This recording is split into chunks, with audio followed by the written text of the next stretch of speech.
House is resumed. Prior to the suspension for lunch, this Honourable Chamber was debating the debt holder approval of debt restructuring Amendment Bill 2019. To that we now revert. Honourable for Christchurch East Central. Thank you very much, Mr. Speaker. I rise to wrap up this debate relating to the order number 9, as we were also debating as a cognitive debate order number 2, and wish to certainly thank the members who made a contribution to this debate. And as I close on this aspect, sir, I just wish to, through you, and certainly with respect to where we are heading as a country. The reality is, sir, that as I would have articulated previously, we have had to make some very, very, very serious decisions in the past 11 months. And the reality, sir, is much of the focus has been for this government is to reach safety for the citizens of this country. And, sir, we are all too aware as to who capsized the boat, sir. And our focus, as we've said from the very beginning, immediately upon assuming office, was to make sure that we can bring our citizens to safety first before we start to turn our gaze on those who would have created the very hardship for the people of this country. And so to the extent that I reiterate again, sir, that we have had to make serious decisions, the debt restructuring, sir, is the key element, the key plank, sir, through which we can seek to ensure that the burden can be shared as widely as possible, but certainly that, unlike any other previous adjustment to the economic landscape, that it does not fall squarely or solely, sir, on labor in this country. And so to the extent that members may or may not be concerned about the impact with respect to the overall Barbados economic recovery and transformation, certainly this government has been very mindful that in order to shield people, sir, in order to shield people from the full impact with respect to the mess that was left on our doorstep, so to speak, as we assume office, that in cleaning up the mess, sir, that we don't disadvantage those persons for whom we have been given the responsibility for taking to safety. And as we are all too aware, sir, there are some amongst us who may need a life jacket. There's some amongst us who can swim and help others get to shore. And the government, sir, is there to make sure that we do not leave anybody behind. But we, sir, are fully aware, and I want to certainly assure the member for St. Michael East that the government is aware as to who created the problem, who capsized the boat, and it will not be forgotten. And so to the extent that this last 11 months has been about creating, sir, the stability that then allows this country to move forward with relative certainty, that is what this government will continue to focus on. One, much has been said, sir, about the natural disaster clauses, which we introduced in October with respect to the new debt. And the reality, sir, is whilst in the future we want to make sure that we put this country back on a trajectory where not just the public finances, but certainly, sir, that the macroeconomic policies, the public policy that is designed by government in partnership with the wider social partners as we've engaged, sir, and its implementation will seek to bring benefits to ordinary citizens.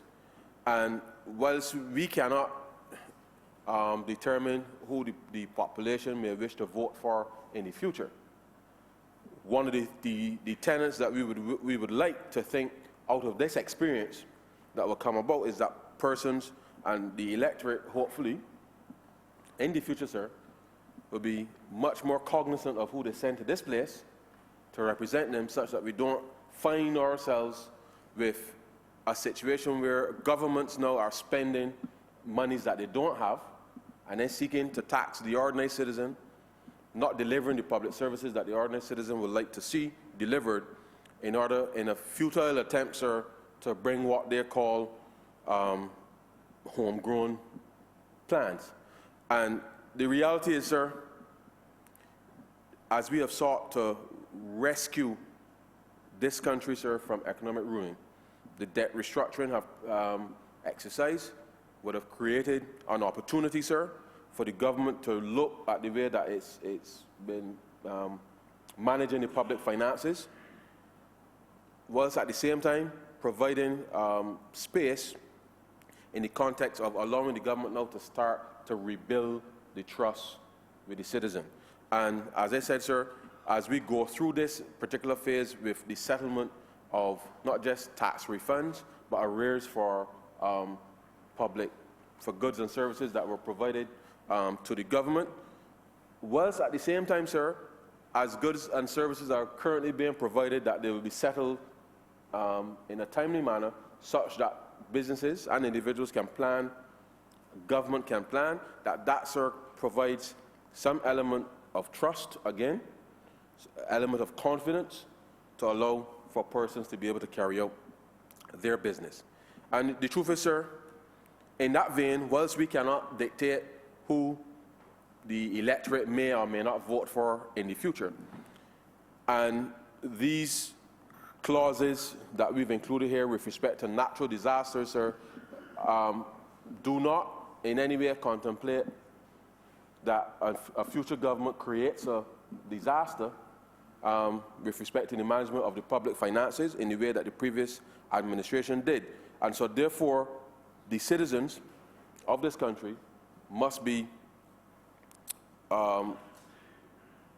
much more discerning, sir, in terms of the policies that are put to them with respect to the management of the economy going forward, and therefore has to be, in my view, sir, in my view, a critical part of the psychology that the citizens will use to determine who will represent their interests.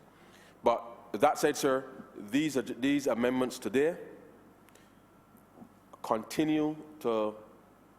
are designed to continue the measure of stability that we've sought to deliver over the past 11 months.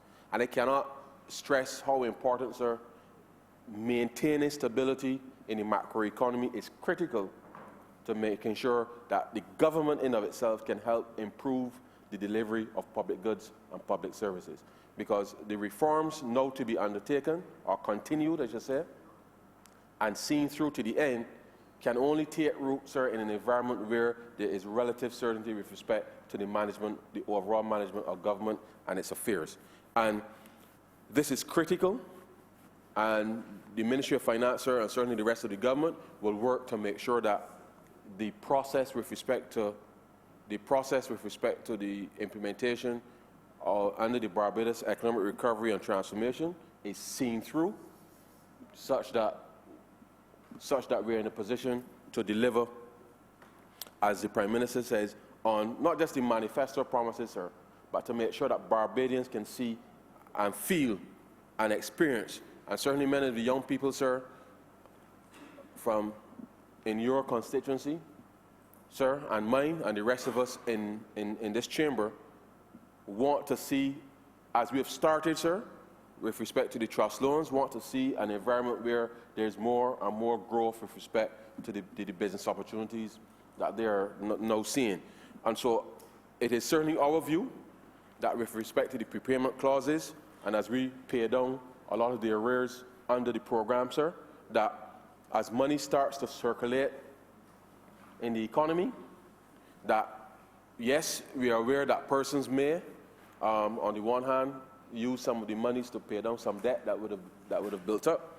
But by the same token, sir, we know that spending in a very controlled way will allow, obviously, for the economy also to start to rebound. And the truth is, sir, confidence is the key. And the government's ability to rebuild trust and to rebuild confidence in the way that we are managing the affairs of the country is really the critical ingredient with which we will start to see the growth opportunities come back, because confidence, sir, determines the level of investment or the level of risk that people may be prepared to undertake. And that notwithstanding, sir, these amendments today, as we have said, those pensioners would have already received up to $50,000 in terms of cash payments already. This seeks to put those prepayment, in a sense, validate the prepayments that we announced subsequent to the debt restructuring in October.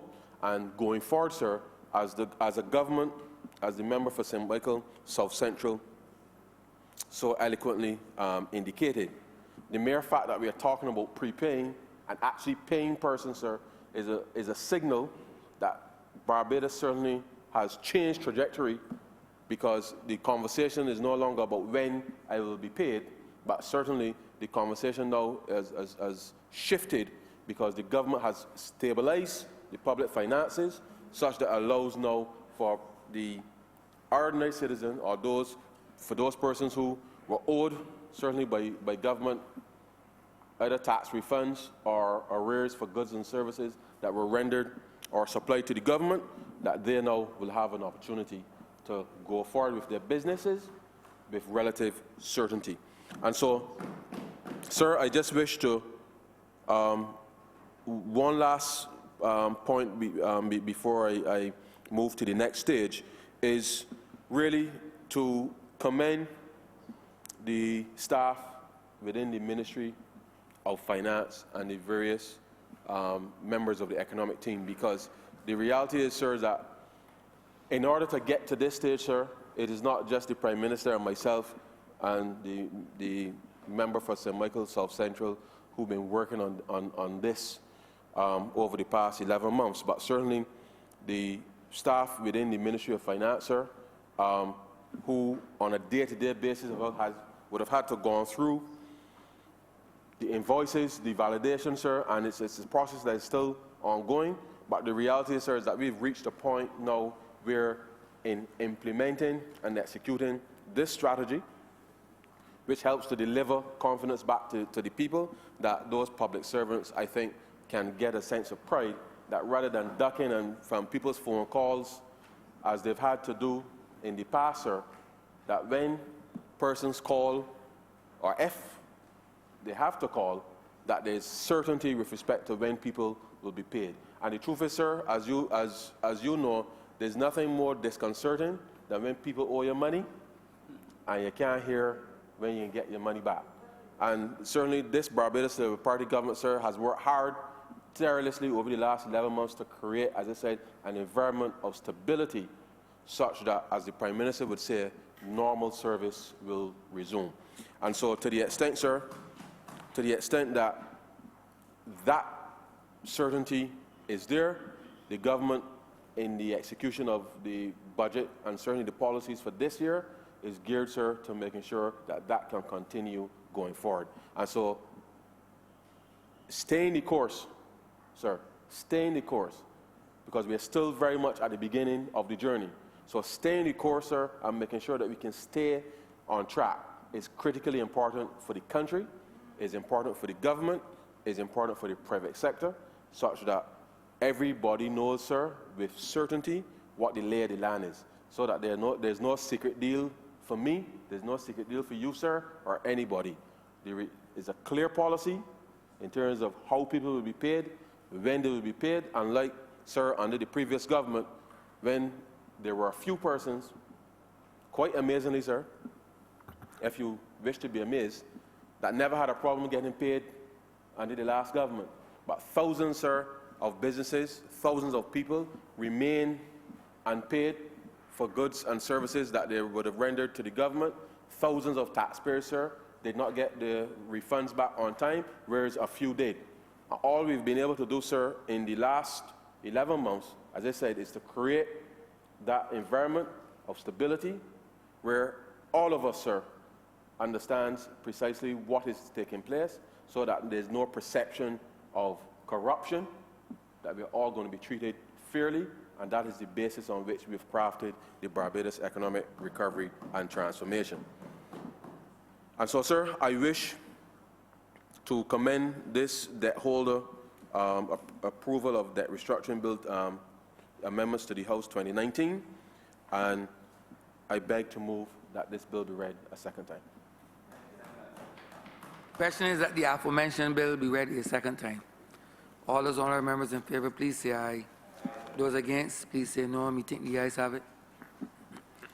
Mr. Speaker, I beg that you do not leave the chair and the House resolve itself in committee for further consideration of this bill. Question is that the Speaker Question is that the Speaker do not leave the chair and the House resolve itself into committee for further consideration of this bill. All those honourable members in favour, please say aye. Those against, please say no. Me think the ayes have it.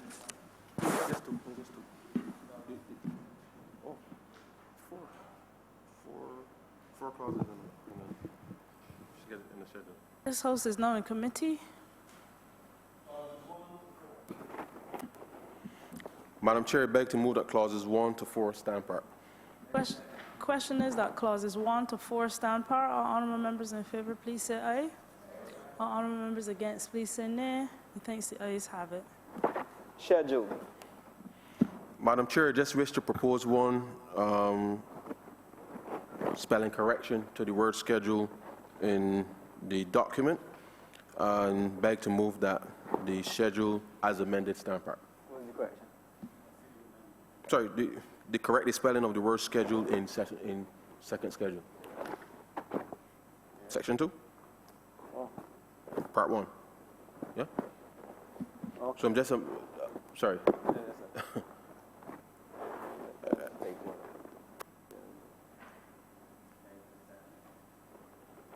You clear? Yeah. Question is that the schedules, stand as amended? All honourable members in favour, please say aye. All honourable members against, please say nay. Methinks the ayes have it. Madam Chair, I beg to move that you report to His Honour the Speaker the passing of one bill in committee. Question is, I now report to the Honourable Speaker the passing of one bill in committee. All honourable members in favour, please say aye. All honourable members against, please say nay. Methinks the ayes have it.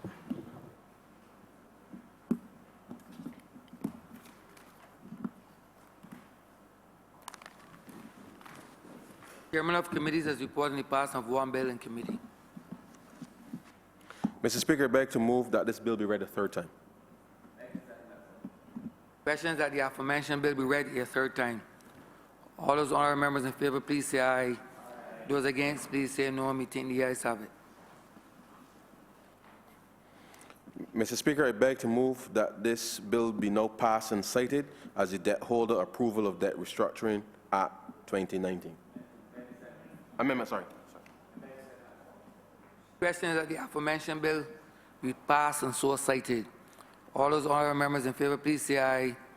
Those against, please say no. Me think the ayes have it. This bill is so passed and so cited. Order number 2, sir. In the name of the Honourable Minister in the Ministry of Finance and Economic Affairs, to move the passing of a resolution to approve the amount of $1.5 billion as the amount to be raised by the issue of Treasury bills, tax reserve certificates, and tax refund certificates in accordance with the Treasury Bills and Tax Certificates Act, Chapter 106. Honourable for Christchurch East Central. Mr. Speaker, I beg to move that the resolution be now passed. Question is that the aforementioned resolution be passed. All those honourable members in favour, please say aye. Those against, please say no. Me think the ayes have it. This resolution stands passed. Order number 10, sir. In the name of the Honourable Minister in the Ministry of Housing, Lands and Rural Development, to move the passing of a resolution to approve under Section 5 of the Crown Lands Vesting and Disposal Act, Chapter 225, the lease to the Maria Holder Memorial Trust of a parcel of land, the property of the Crown, situate at Government Hill in the parish of St. Michael on this island, for the purpose of the construction of a nursery school. Honourable Member for St. John. Mr. Speaker, I rise to move the aforementioned resolution. By means of background, I want to speak a little bit about the Maria Holder Trust. And this particular charity, Mr. Speaker, can be held up as a paragon for those groups of philanthropic entities on the island as it relates to the work. One of the things that should be noted is that this particular charity does not only function in Barbados, but it functions in the wider Caribbean. Now, the charity was started by Maria Holder's son, Mr. Christopher Holder, along with Mr. Chester Brewster, on her passing in 2004. And the work carried out on island has been extensive since then. Some of the agencies that they would have worked with, primarily to help those young persons and the disadvantaged across this island. And some of the objectives I will outline, Mr. Speaker, attached to this particular charity: to support and promote healthcare initiatives where appropriate for children, the elderly, and the vulnerable who seek to improve the quality of life of these individuals. And this is, really and truly the mantra of our government as well. To assist with the education and training, particularly for children and youth in disadvantaged and vulnerable solutions.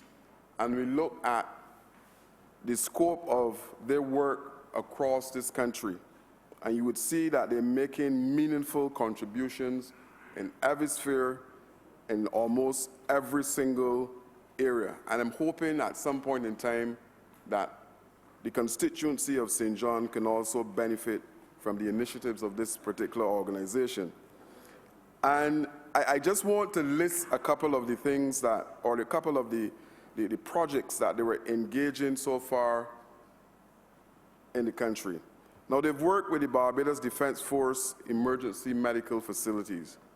They've worked something called the Winner's Circle, More Than Words. And this particular program, More Than Words, is a program for parents with children with autism. They've worked with the Cancer Support Services, and this is to bring a level of care to those persons who are suffering with cancer. They've worked with the Barbados Vagrants and Homeless Society as it relates to their shelter program.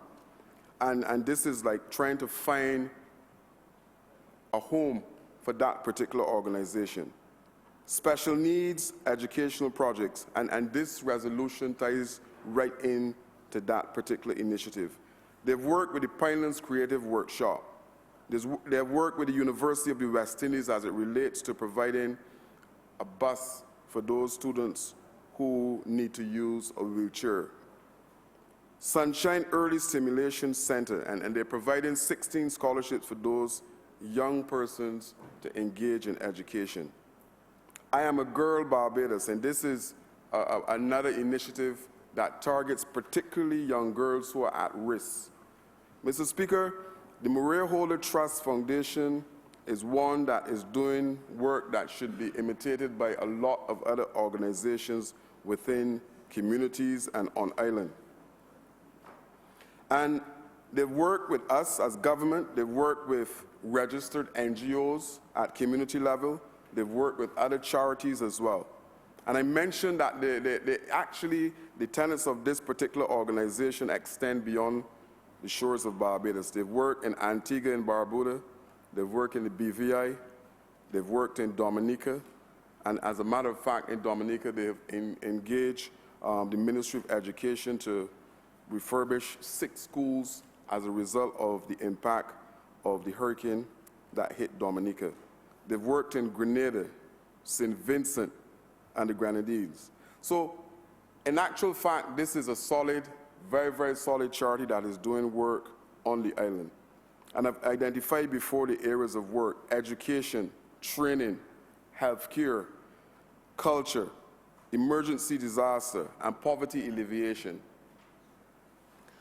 The target population revolves around the youth and the elderly and those in vulnerable and difficult circumstances. So we look at individuals like the block culture, we look at elderly programs and things of this nature. Now, as it relates to other areas, the Honourable Minister of Youth would have recently benefited from an initiative from the Maria Holder Trust in relation to transforming that old Minimart supermarket in Silver Hill into a youth center. And we have seen where they've engaged CXC in terms of providing assistance in constructing the building at that location in the Pine. So the Maria Holder Trust Foundation is a registered charity here, legit. And one of the things that they have done is a MOU was signed with the previous administration to construct 6 primary schools, 6 nursing schools on this island. And this particular resolution speaks to the leasing of 5,000 square meters of land to do the Maria Holder nursing school. Nursery, right, at Oldbury St. Philip. So one of the things that happened so far is that 3 of those primary schools, Mr. Speaker, was constructed, and this is just another one in that line of nursery schools to be constructed by the Maria Holder Trust. And in the cabinet paper is asking for a couple things. For example, the lease to be for a term of 30 years. So in actual fact, the school will be leased for a period of 30 years. The rent is documented at $1,500 per annum. The Ministry of Education and Technical Vocation Training will be responsible for the maintenance and the upkeep of the school. The school will be insured for the amount of $2 million.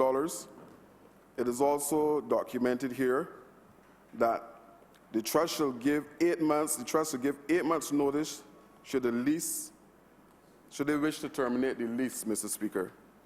So this particular resolution is one that the Ministry of Housing and Lands fully support as it relates to the development of our educational system on the island.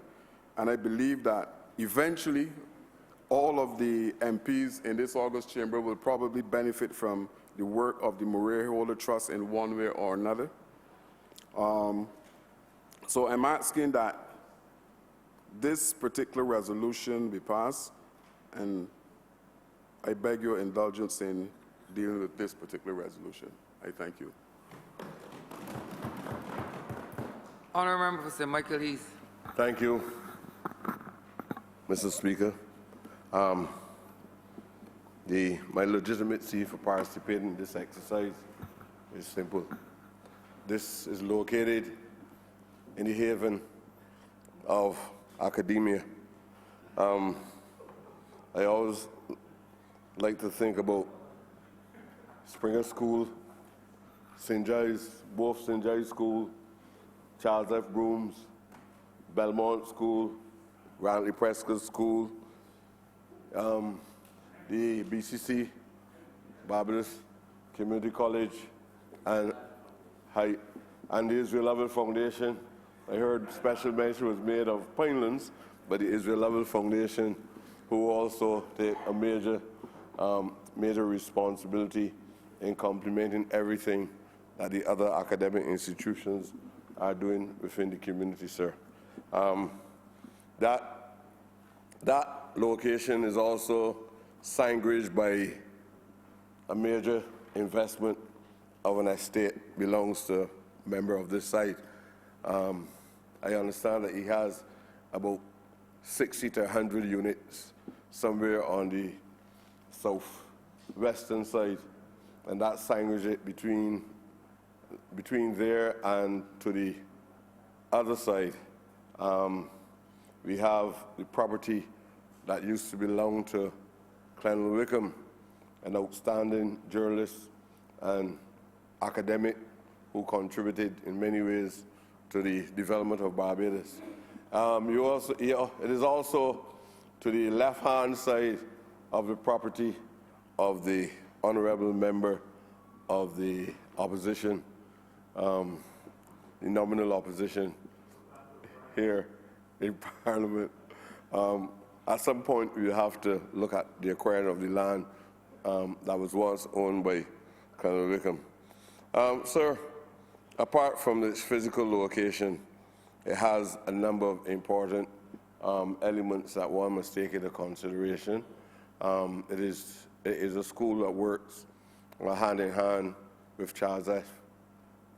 Broome's Primary School, and we have been having some of the best results coming out of that school.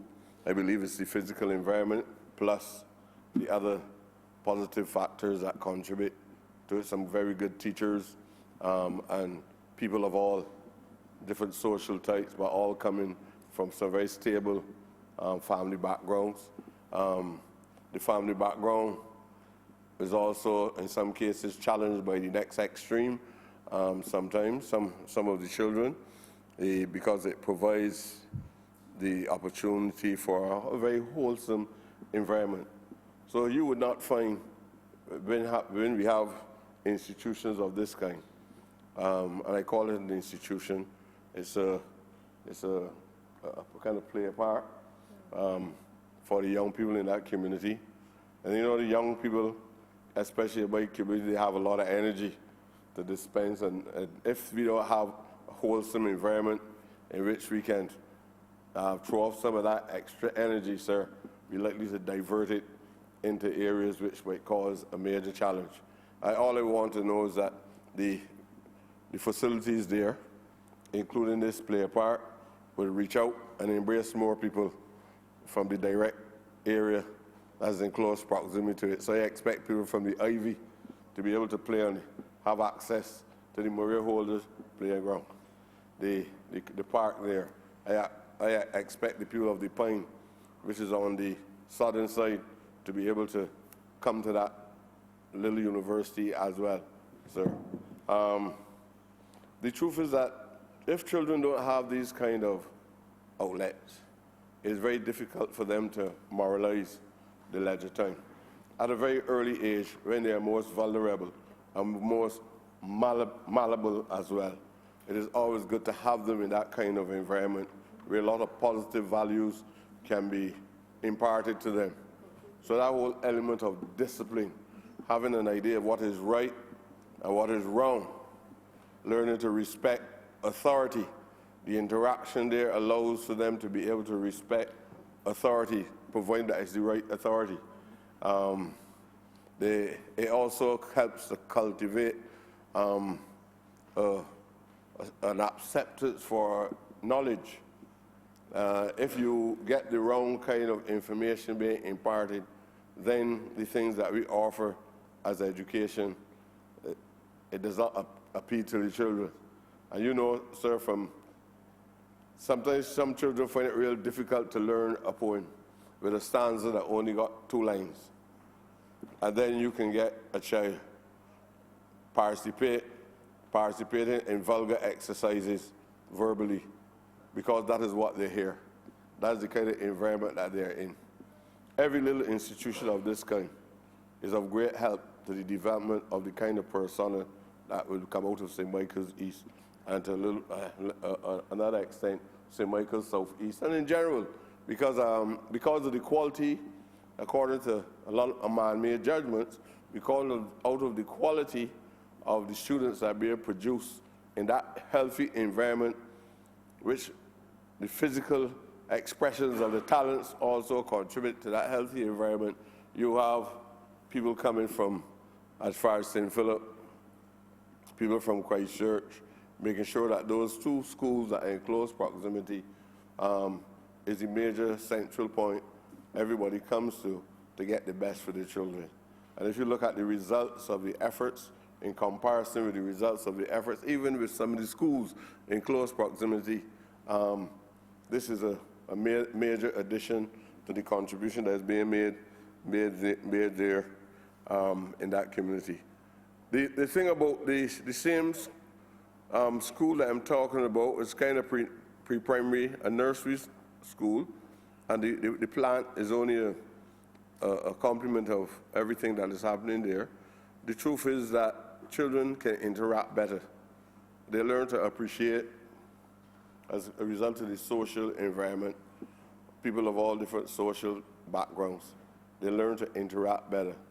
And children who are from professional homes, semi-professional homes, are mixing with the offspring of lay persons from within my community and from other communities across Barbados. So we could better appreciate the integrated effort that is forged as a result of being in that social environment, also compounded by the educational opportunities available to it. To the children there, I want to thank, as was described, this philanthropic individual who offers major contributions to the state and to the people of Barbados for the admirable contributions that he's making.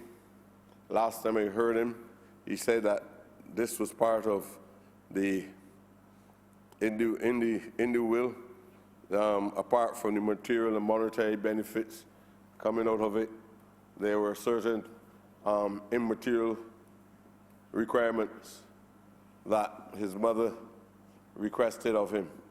And he said that his mother asked him to give back, and that she believes that Barbados is a country that is worthy of the contributions which he can afford to make as a beneficiary of both the written and the unwritten will of the deceased. And I am pleased to know that we still have human beings on earth who think in that manner. And so I want to compliment the philanthropic thinking of the Maria Holder Trust, the son of Maria Holder, and I also want to thank the Ministry of Housing and Lands for responding in the manner in which they have responded. I've been told that the Maria Holder Trust has already constructed about 12 play parks of this kind.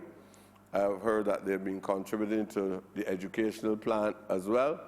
And on the last occasion when we opened up the facilities in St. Thomas, the indication was that they're prepared to at least make another 11 contributions. And I don't think that they will stop there.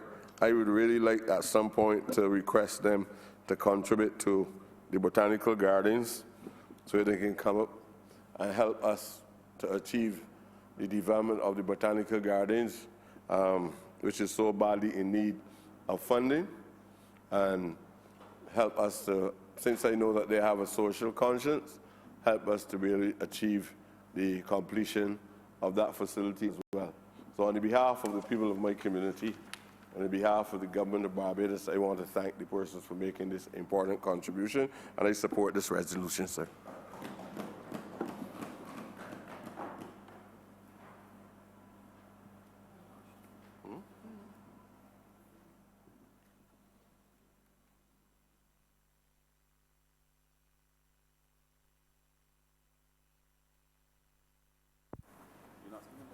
Honourable Member for St. Peter. Thank you very much, Mr. Speaker. I rise to support the resolution before the House, this vesting resolution, which, as those who have spoken before indicated, has to do with the vesting of lands, of property with the Honourable Memorial Trust for the purpose of the construction of a nursery school in Government Hill. And I would want to agree with and restate that the Maria Holder Memorial Trust has been in the forefront of contributing to the education of particularly children, both the education of and in some cases the housing of children, the children of Barbados.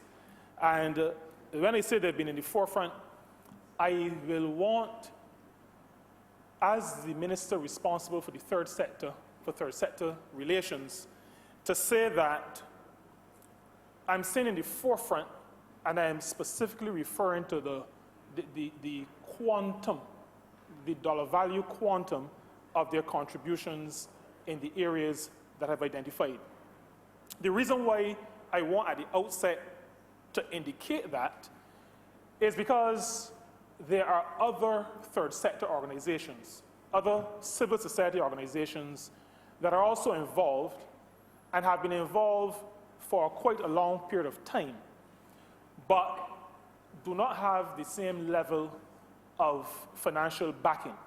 And I would not want, as minister responsible for those relations, to give the impression that the contribution of those lesser resourced civil society organizations is not as important to government. So I want that to be clear. But the Maria Holder Memorial Trust has been in the forefront as it relates to the value, the dollar value of their contribution. My mind goes back to one of my early forays as a candidate for St. Peter.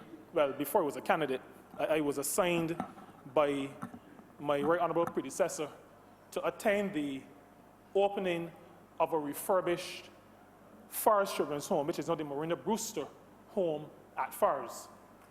And at that point, maybe about 4 years ago, I was, yes, maybe 2014, 2015, but at that point, I was able to see up close and personal the kind of contribution that the Maria Holder Memorial Trust was making in the development of the country. I heard in this ceremony from those trustees who were there. I heard the then government's response, and I was able to participate in a tour of the facility after the official ceremony. And I want to commend the Maria Holder Memorial Trust for their work as a civil society organization in building young people, children, providing for their education, and also providing for their housing in Barbados.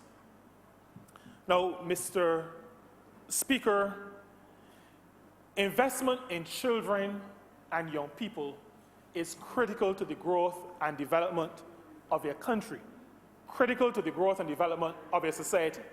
Because a nation's ability to continue beyond one generation really hinges or is built on the capacity of succeeding generations. And so if there is no investment in the children and young people of a country, then those of us who stand in leadership at any time in history are really participants in precipitating the breakdown of a state, of a society, of communities, of households, and the implosion of those institutions. And so the focus of the Maria Holder Memorial Trust on building young people, building even from the kindergarten age, from the nursery age, I think is something that ought to be commended.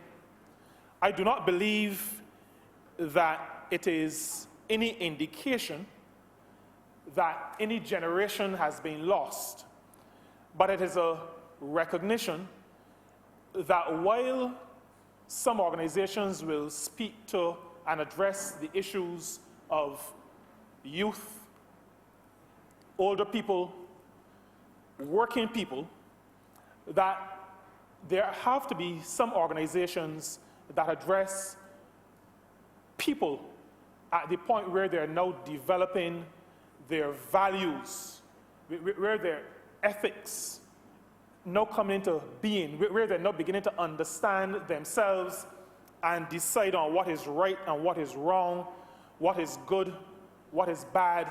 At that age, the Murray Holder Memorial Trust has created their interventions because I believe the principals, the trustees, recognize that we have to build children even at the youngest age. Because people, Mr. Speaker, in a country like Barbados that has limited, very limited natural resources, people are our resource. People have built this country. You know, when I say that, I also, unfortunately, have to say that people have destroyed the country as well. And I'm not talking about the people on the blocks. I'm talking about some people who sat in this honorable chamber. But that, I don't want to dwell on anything that makes me too sad. People have been the resource that this country, and many countries in the Caribbean and countries around the world, people have been the resource that we as countries have leaned on to build. And any intervention that seeks to build people is an intervention that is to be commended.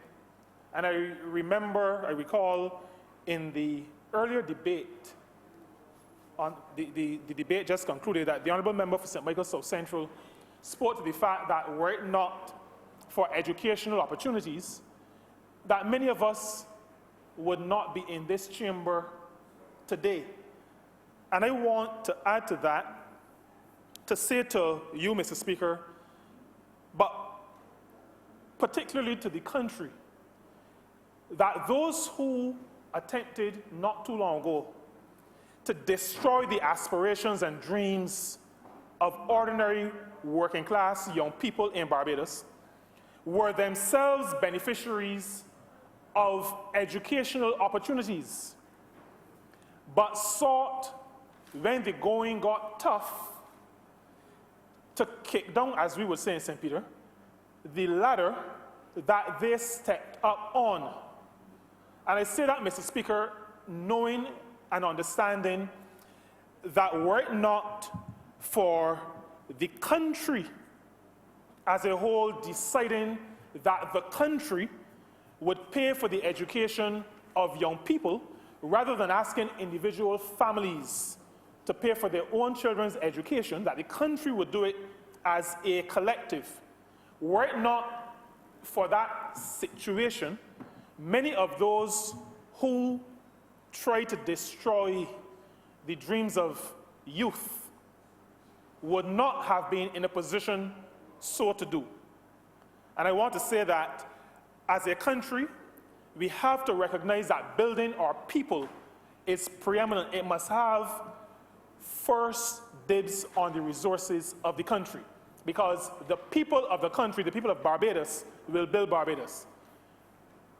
I want to say, as I say that, to the country, through you, Mr. Speaker, that the country must not, again in the future, allow any government to destroy the possibility of building and enhancing that resource upon which the sustainability of our society is dependent. The country should never, in the future, allow it to happen. There are many other civil society organizations, Mr. Speaker, that are involved in development. There are many, and the Honourable Member for the City speaks to this from time to time. There are many organizations operating in the healthcare sphere, civil society organizations, whether they're NGOs or community-based organizations, but operating or faith-based organizations as well.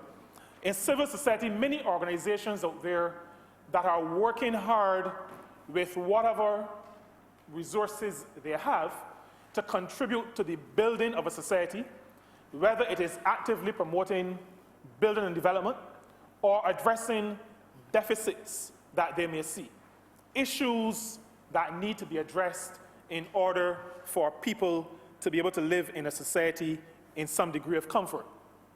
And so there are almost every health challenge has an NGO, some civil society organization addressing the matter. There are civil society organizations, I'm a Girl was mentioned by the Honourable Member for St. John, and there are youth civil society organizations.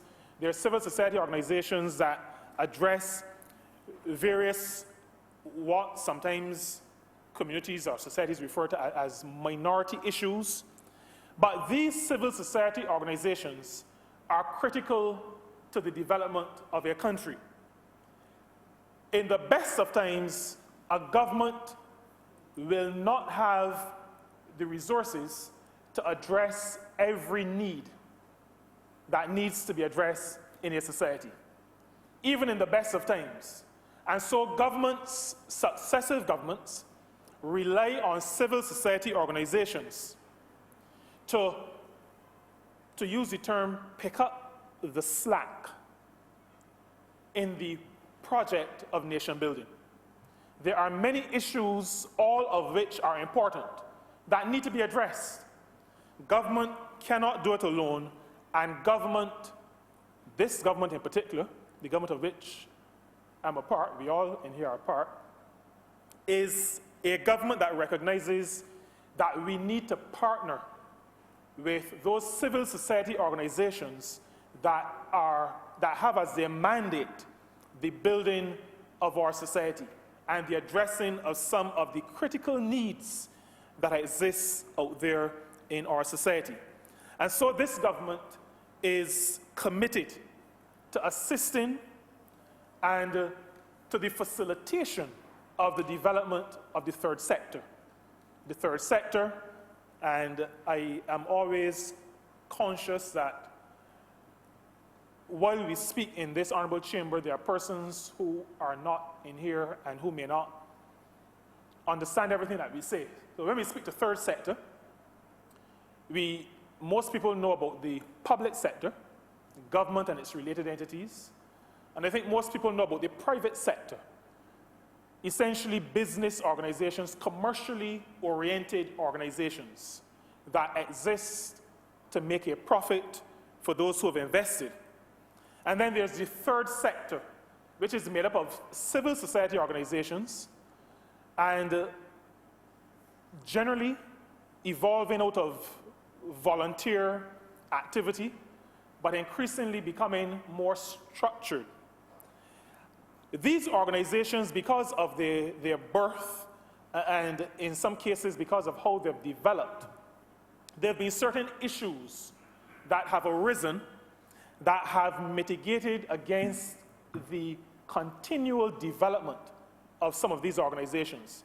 And so many organizations remain small, remain not well funded, not well administered, and too often centered around one or two or three persons.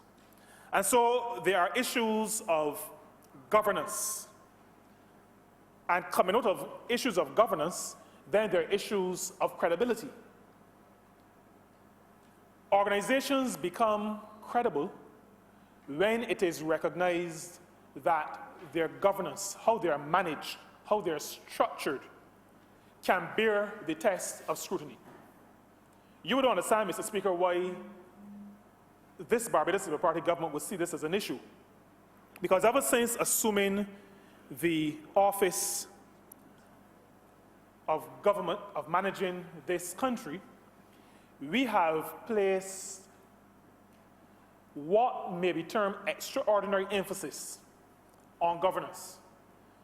And I say what may be termed extraordinary emphasis only because if in the last decade there had been any, even the slightest attention to governance, then what we've done, even if we had to do something, would not have been of the magnitude that we've ended up having to do.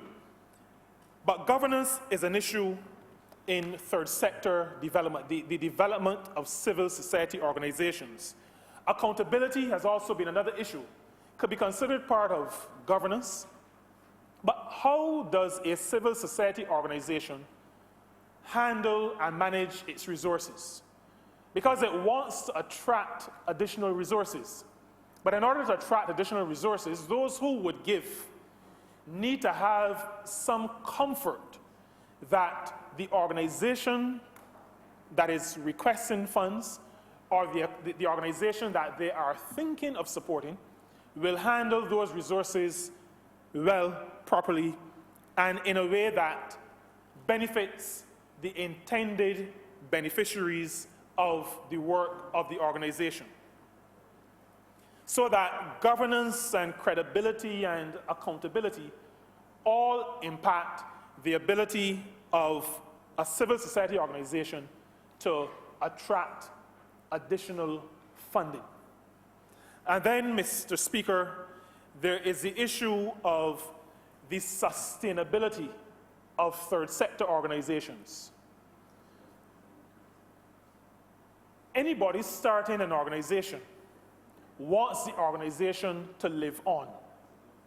Sometimes because of legacy considerations, sometimes because after putting in so much work, you do not want the organization to disappear once you have left the organization. So there are issues of sustainability, and in the Barbados context, we have met, my ministry's officials and myself, with many civil society organizations, and one of the factors affecting sustainability, both of, well, sustainability of the organizations, have to do with funding. And that is an area that needs some attention.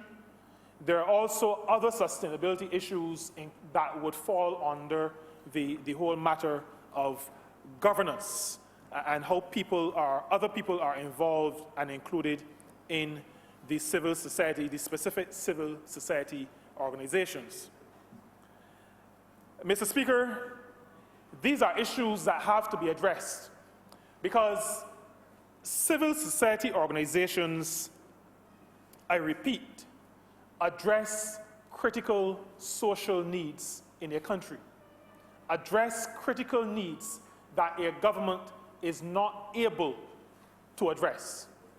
And I want to say to you, Mr. Speaker, that even if a government had all the financial resources to address some of these issues, nothing can replace the passion of a person who is on the ground in a particular area and who is intent on addressing a particular need.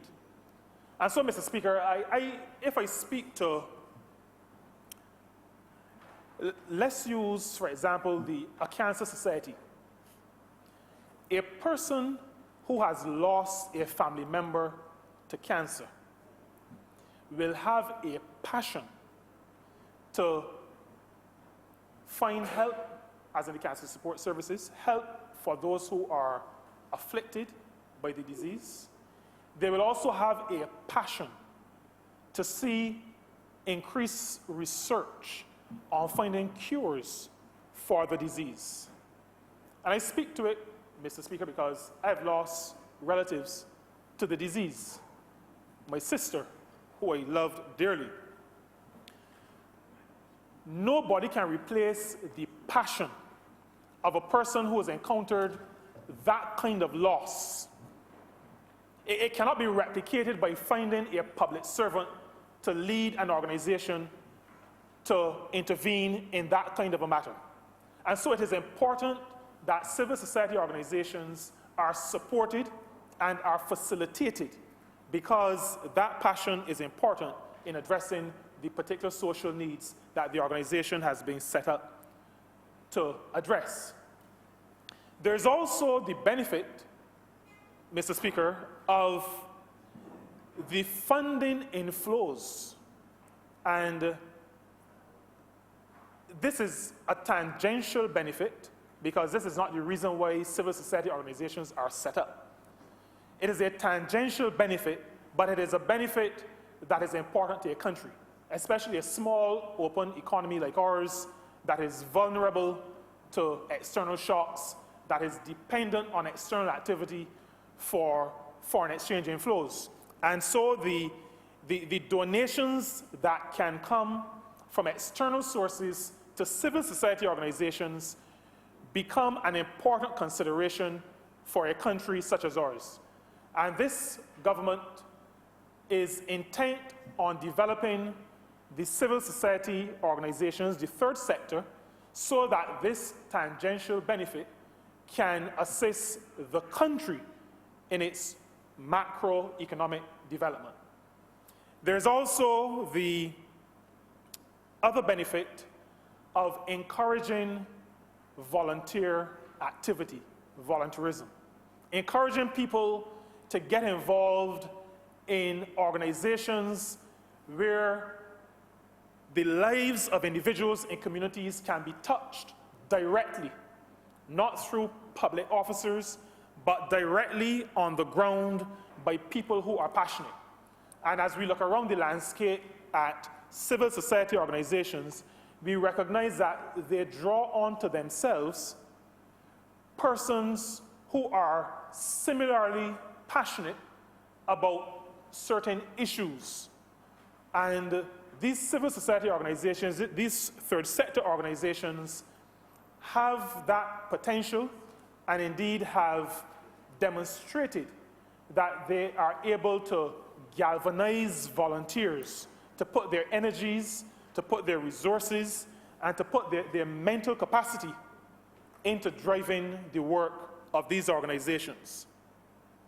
Government recognizes that with these benefits, and having identified the issues or challenges that face many third sector organizations, many civil society organizations, many NGOs, non-governmental organizations, many CBOs, community-based organizations, we recognize as a government that we have a role to play in assisting the third sector, in assisting in the development of civil society organizations. And so we are intent on creating a legislative framework that will allow for the better management and will allow for the better facilitation of civil society organizations. We have been working closely with the Caribbean Policy Development Center. As a ministry, we've had multiple engagements. The Caribbean Policy Development Center is an umbrella body for NGOs in the Caribbean region. And that organization has been in the forefront of asking for the establishment of this legislative framework that will allow for the facilitation and the development, the orderly facilitation and the orderly development of civil society organizations. And the fruit of our discussions and our collaboration has been that on April the 8th, the Caribbean Policy Development Center has been able to present to the Ministry of Labour and Social Partnership Relations a document, which I will make a document of the House, a document called, or titled, A Call for NGO Legislation in Barbados, a white paper submitted to the government of Barbados. And in this document, Mr. Speaker, after having listened to government, NGOs, civil society organizations across Barbados, they've come up with some guidelines that my ministry intends to use as we construct the framework that will allow for the build out and the development of civil society organizations in Barbados.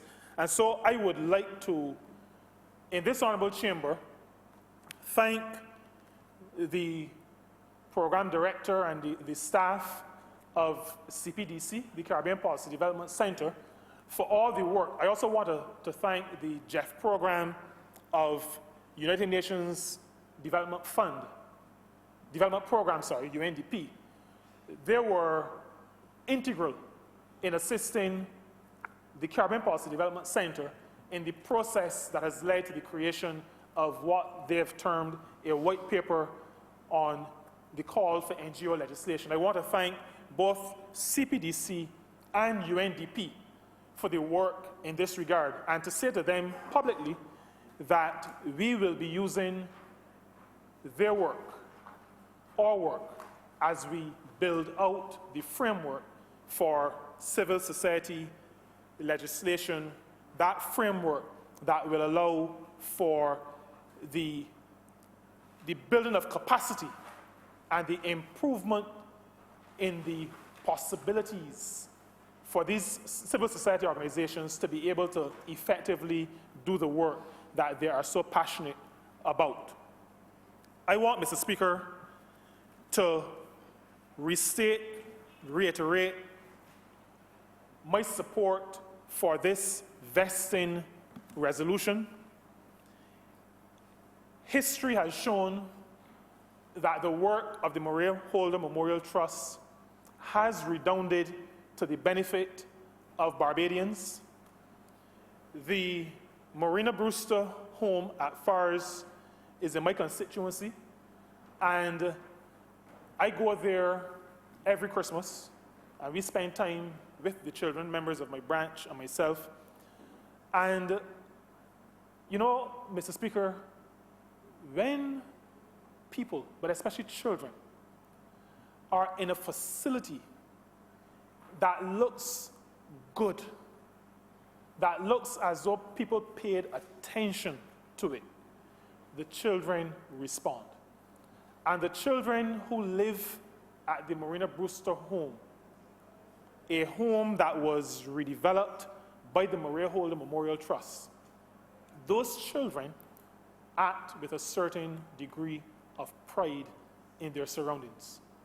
And if you go there at Christmas, you will see that the children will tell you, you know, I put up these decorations, and I put up, and one young man, I don't remember his name, he did the lights, proud of the facility, because an organization, namely the Maria Holder Memorial Trust, took the time and took the resources to create for children who many of us forget about. But they took the time and the resources to create for the children of Barbados, in my constituency, but in others as well, a facility where those children who live there feel proud of their surroundings. They're already on the back foot, Mr. Speaker. You are a man well-versed in social work, and you would know that those children are already on the back foot. And we don't want them to end up with you in your new dispensation as an attorney representing, well, not representing, but operating in the criminal jurisdiction. We don't want them to get there. And so there has to be an investment in those children from an early age.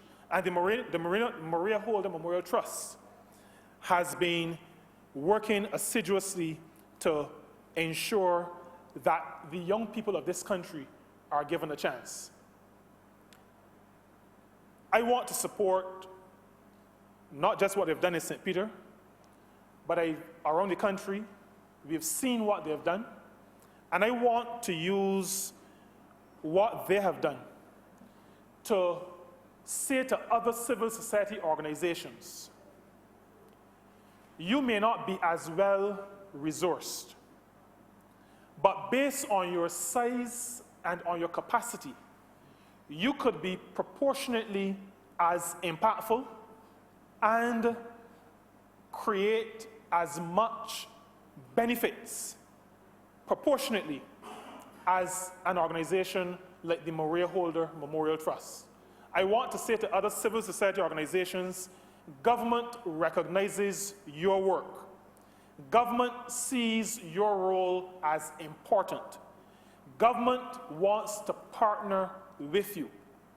And just as you've been involved in the process that led to the preparation of the white paper, you will also be involved in the process that leads to the development of a legislative framework to manage the facilitation and the development of the third sector, civil society organizations, NGOs, and CBOs in Barbados. I want to say, keep doing your good work. And even if, as we say, those of us who are from faith-based persuasions, even if you don't get any accolades down here, you will get your accolades from the Lord. But always remember that the work that you are doing is a work for people. And the book to which I subscribe, the Bible, has a verse in it that says, "Inasmuch as you have done it unto one of the least of these your brethren, you have done it unto God." And with those few words, Mr. Speaker, I commend this legislation to the Honourable House. Honourable Member for St. Michael South. Thank you very much, Mr. Speaker. I will be very brief this afternoon. I, of course, wish to commend the resolution. I want to thank the Honourable Ministers and the Ministry of Housing for bringing it. And of course, naturally, sir, I want to thank the Maria Holder Trust, who's done brilliant work in Barbados for many of us and in many of our constituencies. Mr. Speaker, sir, I listened this morning to the first debate. And that debate, sir, was in relation to debt and the state in which the country finds itself, sir. And it is interesting to me as I listen to the Honourable Member for St. Peter, as he spoke very passionately, sir, and I agree with everything he said. But it occurred to me, Mr. Speaker, sir, that we need to have a conversation around the nature of philanthropy in a neoliberal era. A conversation around why it becomes even more increasingly important for persons in this era to step in and to fill the gap, sir, that is created in many cases when countries pursue a neoliberal agenda.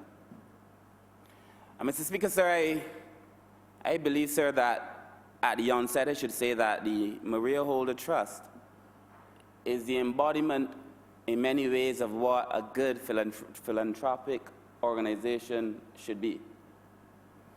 And that beyond just offering money or throwing money behind issues, sir, a genuine problem-solving entity committed to a country or committed to a cause, Mr. Speaker, sir, driven primarily by an altruism and a desire to see people's welfare improve.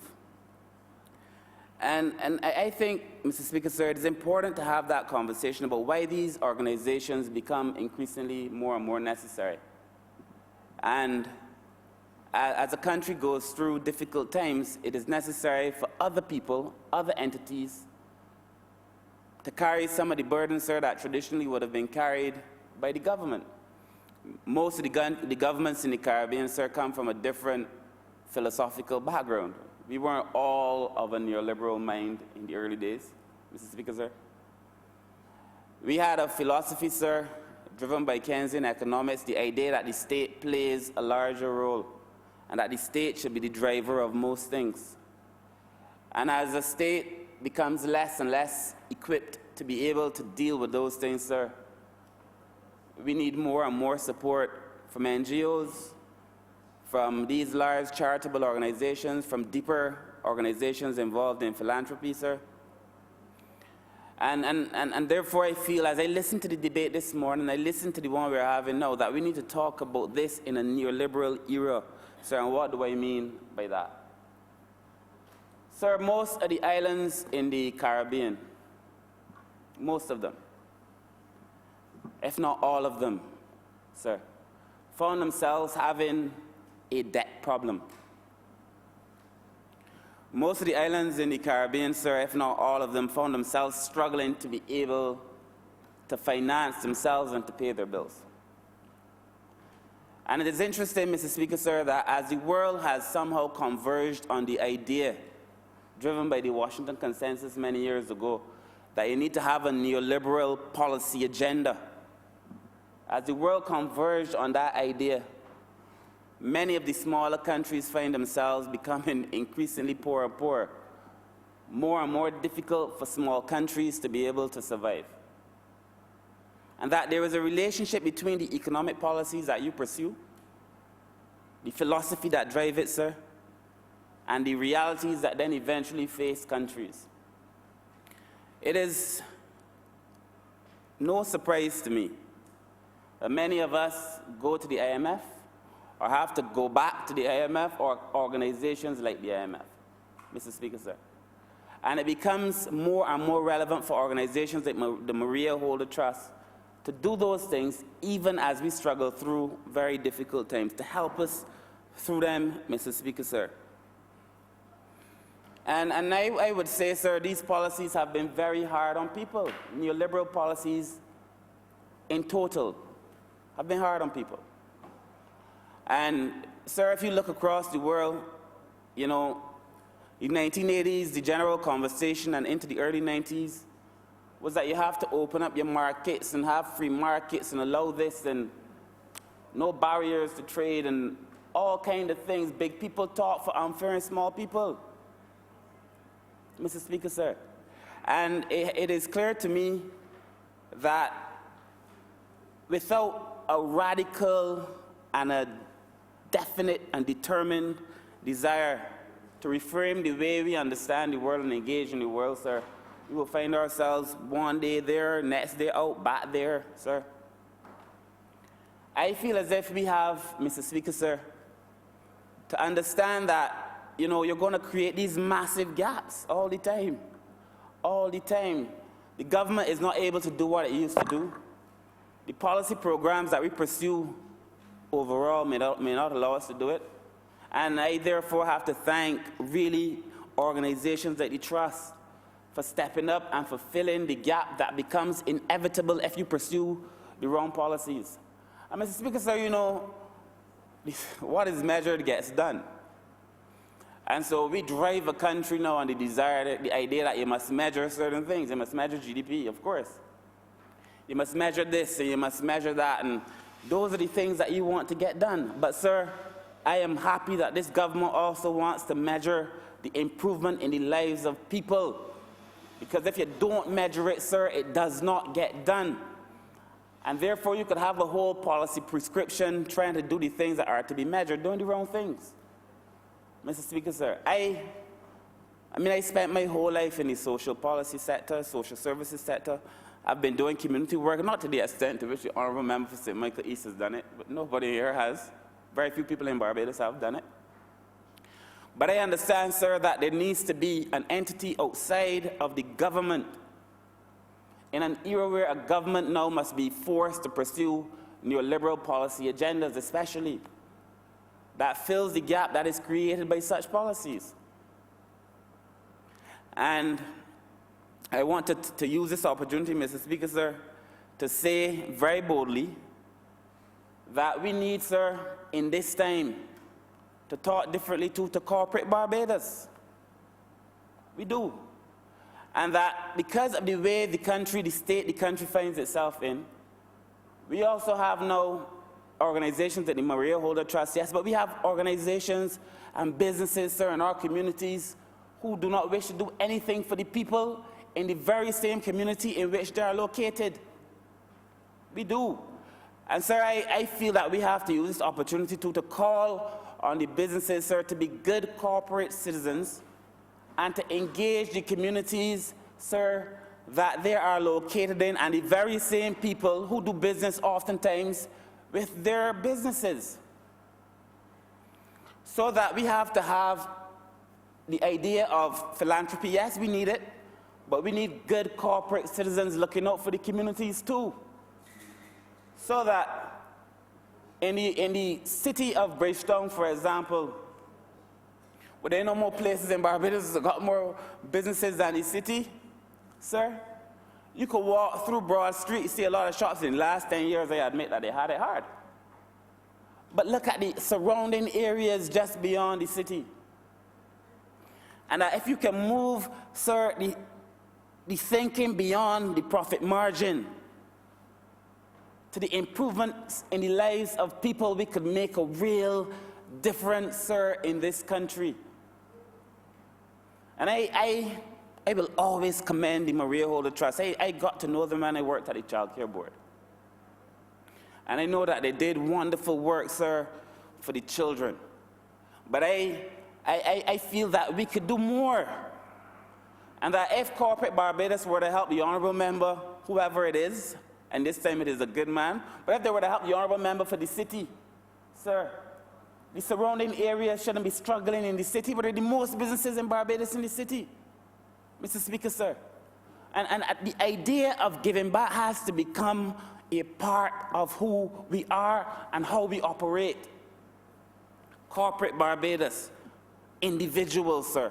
It doesn't stop there. There are people, sir, who grew up in hard communities, and their only desire is to get out of the communities that they grew up in and never go back. I'm telling you, the reality is, Mr. Speaker, sir, that the problem isn't only with Corporate Barbados, the problem is also with individuals. We all have to get back and give back to communities that gave us something. I remember all of the people in my community who gave something to me, sir. Up to this weekend, I was still in the community that I grew up in. Mr. Speaker, sir, the people who shaped most of us will never be in a book. Their names will not be etched in stone, but they're etched in your heart. And they're etched in your children's heart, I would hope, because you tell them these stories too. Mr. Speaker, sir, I feel we can do a lot more. Corporate Barbados, sir, individuals, sir. Maria Holder Trust has done a lot and continues to do a lot, and I am thankful. But we can also do something too, Mr. Speaker, sir. And while I was the director, sir, of a government agency, I remember, Mr. Speaker, sir, we wrote to a number of NGOs, civil society organizations. Your member for St. Peter will probably attest to this now. And a lot of these organizations, sir, exist only on paper. We sent out and we wrote to a number of them. And the amount of mail that came back, unopened. First of all, the mailman can't find them, never heard of them, nothing. They only exist on paper, worst case. Then there are some that only exist, Mr. Speaker, sir, because they want to say they exist. But you can have no history of the work that they have done. None. No history of the work they have done at all. And then, as it evolves, sir, there's some you bring to the table. I'm being real. Because if Barbados is to evolve and to move from this position, sir, everybody has to do something in the deal. There is sometimes when you bring them to the table, sir, no real interest in the development of people. Some of them, not all. No real interest in the development of people. Interested in funding. How can I get funding for so-and-so or for this and for that, sir? But then you say, but I haven't seen what you've been doing. Show me your track record. You can't get it. It's a fact. And at the very top, of course, there are great organizations that have done wonderful work for years at Israel Level, sir, and like Pinelands, and others. But for the most part, sir, there is a gap, and you know what they say, you know, nature abhors a vacuum. And if there is a space, sir, something will either rise or fall to fill the space. And if we do not control what falls into that space, sir, it would not be surprising to me that a lot of our society now is completely out of order. Because there has been a gap, sir, and I want to tie this to these neoliberal policies that governments pursue. This idea that it is all about the GDP, and that to me the P that matters most should always be people. So we will always have this. We got to get back to the point, sir. I'm not saying we're going back to the days where the state does everything, but we have to get to the point, sir, where we realize that people are the center of development. That is what we should be measuring. How many of our people have we been able to take out of poverty? How many of our people have become nice, decent citizens? How many people respect their mother? Well, those are the things we should be measuring at the end of the day, as well as measuring our formal GDP. Sir, and this is not new for me. When I was again in the government with a few others, we wrote a paper, sir, on which we were arguing about the government's capacity to build social capital. Can a government build social capital? I mean, back in the day, sir, you didn't have to go and create an NGO, you didn't have to go and build a community group. Well, they were there. They kind of evolved, you know what I mean, Honourable Member for St. East. When I grew up in the Plains, there were so many, they just kind of evolved out of these circumstances, that these circumstances gave birth to them almost out of necessity. It is absolutely, the Honourable Member for St. East is reminding me like the landship and so on, but sir, these things emerged almost from the soil of the social circumstances. And now you can hardly find a community group emerging from the bottom up. Hardly. I was canvassing in my constituency, sir. It's very difficult to do it these days, but you know what, we gotta get back and do it. Because we could be the best ministers, but unless we find some time to get back up on the ground, you know, people say, yeah, I see you. That time they didn't see me. So I gotta make sure I get back up on the ground. But I canvassed on Saturday, sir. And while I was canvassing, a young man said to me he wants to do a basketball competition. He could come together and we could do a competition real quick and knock it off for May Day. I said, I would like to help you with a competition, but I want to build a basketball team or teams. Because then they could, you know, bring people off the street and actually have them doing something for a period of time, not a one-off entertainment event. A lot of this NGO work now has become entertainment events. And we need transformative events, sir. And I look at the work of the trust, sir, the Maria Holder Trust, and their commitment to children is mind-blowing. In St. Michael Southeast, that the Honourable Member represents, who's still on Ballard, and every time I mention her, I wish her the best in God's hands on her, sir. But the community center that the Maria Holder Trust renovated, it's first class. They did an excellent job, sir, right there on that hill, and allowing people now to be able to use the facility. But you know, a building, sir, is just a building. You could have the most beautiful building in the world, and it is just the most beautiful building in the world. But if you create a building or a community center or as a community center, but we still having difficulty accessing the community center, accessing the building, sir, well, we only begin to barely scrape the surface. We have to make our facilities open to people on a larger scale, sir, so that the true realization of what the Maria Holder Trust intends to do manifests itself in the lives of people, Mr. Speaker, sir. And I said, sir, I was concerned about, can a government be involved in building social capital? And I believe we can, sir. But I believe it has to be different. And that we have to be the facilitators, sir, not necessarily the drivers of everything, but we have to be the facilitators. We have to understand a new role for government, sir.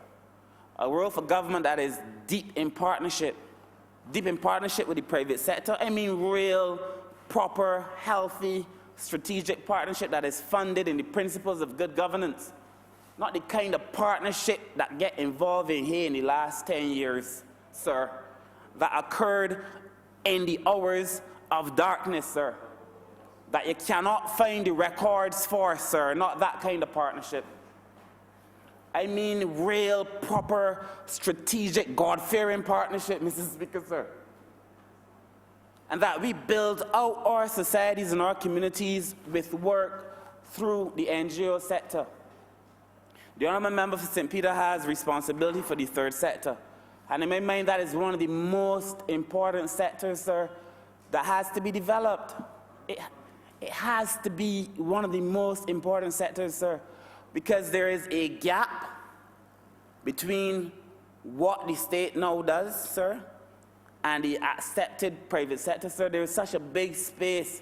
We need advocacy. And that as a government, we cannot be afraid to empower these civil society organizations to turn around and challenge the very same government, because that is the principle of good governance, Mr. Speaker, sir. That is the principle on which we must stand. And I wish to say, Mr. Speaker, sir, there is a cost, you know. There is a cost for not doing this, sir, and there is a cost for not doing it now. A few years ago, I wouldn't say where it was, a few years ago, Mr. Speaker, sir, when the other government was in power, I heard one of the then members of that government, he said, sir, in a conversation, that he wants to build buildings so that when he leaves politics, he'll remember for the buildings he built. He want to build buildings. And I mean, the question he was almost asking philosophically is like, what politician here to do? A politician here to build buildings? Oh, no. You are here, sir, to serve the people. And if you build buildings, sir, the buildings have to serve the people, not to be for your name to be on it when you leave politics, sir. I just feel like there is so much work for us to do, sir, in transforming this country that we live in. There is so much to do. And as we continue, sir, to be driven by neoliberal agendas and policies and a world order that prefers a neoliberal approach to things, that gap is going to get bigger and bigger and bigger. Because what the world continues to measure are the things like how much access you allow people to trade and the cost of your goods and how long does it take you to get the ship in and out the port. And all those things are very important, sir. All those things are important. But at the end of the day, for what purpose? What purpose? It has to be about helping people, and at its core. And that is why, sir, I would find it very difficult to do anything but support this resolution wholeheartedly, because at the core of the Maria Holder Trust and all that they have done in Barbados, sir, it is to help people. It is to help people, and they've helped, sir, in the community where I grew up, and, you know, like all of us, it would be nice if they would help in our constituencies, but they can't do all. But, you know, they can help St. Michael's South, but they can't do all. They can help the city. But, sir, the point I am making, Mr. Speaker, sir, is that if we work with our corporate sector, our private sector, sir, all of us at some point or the other, or in some way or the other, have businesses in our communities, sir, who have a responsibility to give back. And that we should be, we are thankful for the help from the trust, but I feel the business sector can give back to the very communities that they are located in, or that the people come from, or that they do most of their business in, sir. The individuals also have to give back, and that we have to build up the NGO sector to also be able to give back. And if we were to do all of these things, Mr. Speaker, sir, what a lovely place this would be. If we were to be able to do all those things, what a lovely place this would be. And, you know, I don't have any axe to grind with anybody. I don't pick fights nor nothing.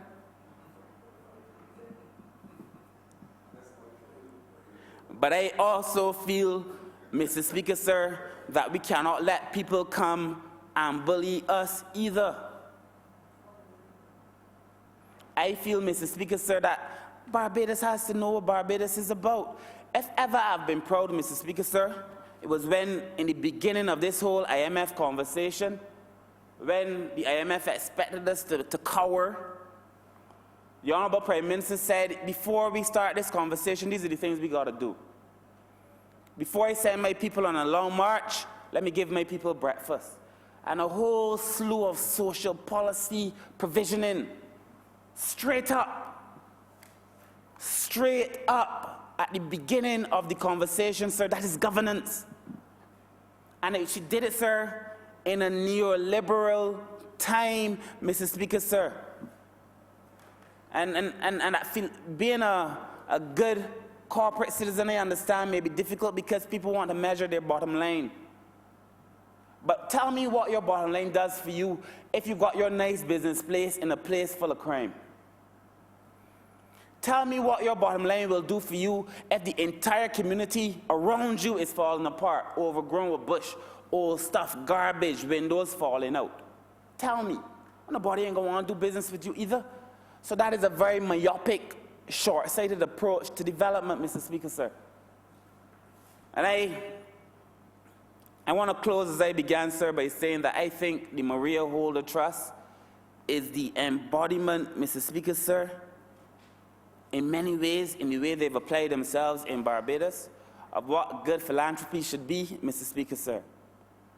But I also want to close as I began as well, Mr. Speaker, sir, by recognizing how difficult it is when a country finds itself having to grapple with neoliberal policies driving the way they interact with the world, how difficult it is, sir, to be able to get all the things you want to do done. And as I close, Mr. Speaker, sir, you know, I look at what we've done in the last 10 months, 11 months now. And I say to myself, we have been able to do such wonderful work, even though we inherited a government at a time that basically had our hands tied. And that people are talking about the Barbados Labour Party government going to the IMF. You know, the truth is the Democratic Labour Party government took us there with our hands tied, mouth gagged, dragged to the door. Hands out begging, basically. And that we engaged in the process with some dignity, sir. A process that we did not wish for ourselves, sir, but that we engaged with dignity because of the leadership of the country. And people must not forget it. And that we now have to depend more and more on these organizations to come and help us out because we don't have the financial space to do it. I look forward to the time when we have a little more financial space to do more things. But I also want to close, sir, by thanking from the bottom of my heart the Maria Holder Trust for the work they have done. I want to encourage other large-scale organizations involved in philanthropy, sir, in much the same way as the Maria Holder Trust for their work. I also want to encourage the NGO sector to get involved and to help us, sir, rebuild this country. Mr. Speaker, so I always tell my constituents when they want to do a tournament or whatever, when they want to do something, if you bring it to me, we can shape it out together. But you know, I don't want to come and be doing all these things because it's not sustainable.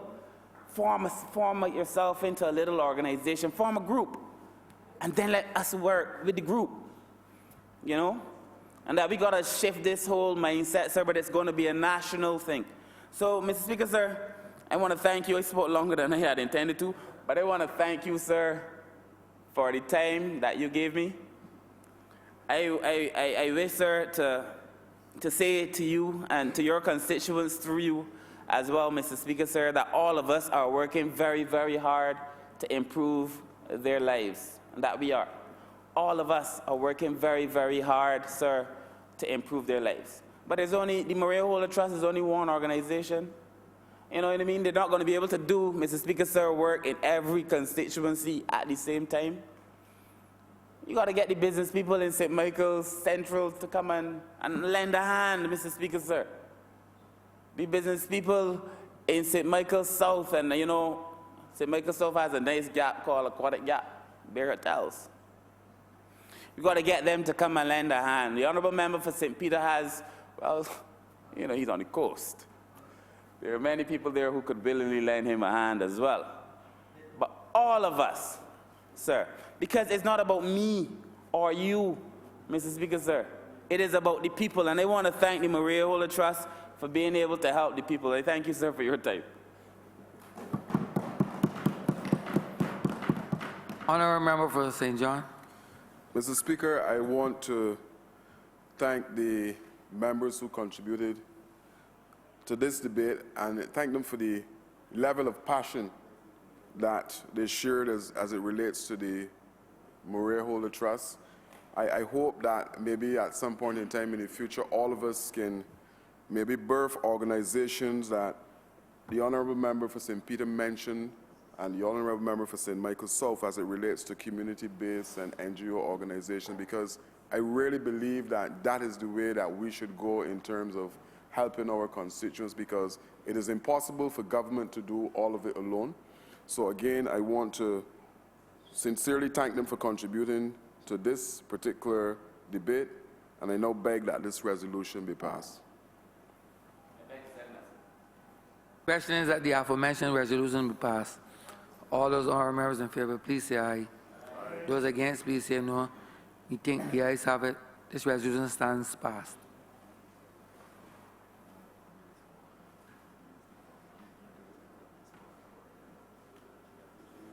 Honourable member for the City of Bristol.